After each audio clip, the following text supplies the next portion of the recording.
ایک نوجوان کا رشتہ ہوا، وہ رشتہ ہو گیا، رشتے کے کچھ دن بعد جب وہ دولہا بنانا تو دولہا بننے کے بعد جب وہ سسرال پہنچا تو اس کے چہرے پہ داڑھی تھی۔ سسرال والوں نے لاسٹ بات کہہ دی کہ جب ہمیں یہ لڑکا پسند نہیں ہے۔ کہا کیوں؟ ہمیں وہی چاہیے جسے ہم دیکھ کے آئے تھے۔ باپ نے کہا وہی تو ہے نا جسے آپ نے اپنایا تھا۔ کہا یہ وہ نہیں ہے۔ کہا کیوں؟ کہا کہ اس کے چہرے پہ داڑھی نہیں تھی۔ کہا پہچانو بیٹا وہی ہے۔ کہا ہے تو وہی، لیکن ہمیں داڑھی والا لڑکا نہیں چاہیے، اس سے کہو یہ داڑھی منڈا دے ورنہ ہم بیٹی کا نکاح نہیں کریں گے۔ جب اتنی بات کہی نا تو لڑکا دیکھتا رہ گیا۔ اس نے کہا ابا جی یہ کیا کہہ رہے ہیں؟ کہا بیٹے یہ انکار کر رہے ہیں، اگر داڑھی رہے گی تو نکاح نہیں ہوگا۔ بچے نے کہا بات تیری کیا رائے ہے؟ کہا بیٹے میری عزت کا سوال ہے، داڑھی منڈا دے۔ بچے نے کہا ابا داڑھی منڈا دوں؟ داڑھی منڈا دوں؟ ابا یہ نہیں ہوگا۔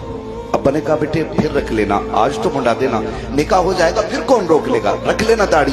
بچے نے کہا یہ نہیں ہو سکتا۔ باپ کو غصہ آیا، اس نے کہا سن تجھے ایک کام کرنا پڑے گا، یا تو تجھے داڑھی منڈانی پڑے گی یا پھر مجھ سے رشتے توڑنے پڑیں گے۔ بڑا مشکل مرحلہ تھا نوجوان بچے کے لیے۔ دولہا بھی بنائے، سامنے دلہن ہے، اور پھر زندگی کا آغاز بھی ہے، اور پھر باپ کی جائیداد اور ایک تنہائی کا سفر بھی ہے۔ بچے نے کہا کچھ موقع دے۔ کہا سوچ لے، جائیداد چاہیے یا پھر میری اولاد یا میرے رشتے ختم کرنے۔ بچے نے کچھ دیر نوجوان نے سوچا، پھر اس کے بعد صحرا اتارا، کچڑے کے ڈھیر میں پھینکا اور کہنے لگا ابا جا تیری سلطنت تجھے مبارک ہو، مدینے والے کی سنت مجھے مبارک ہو۔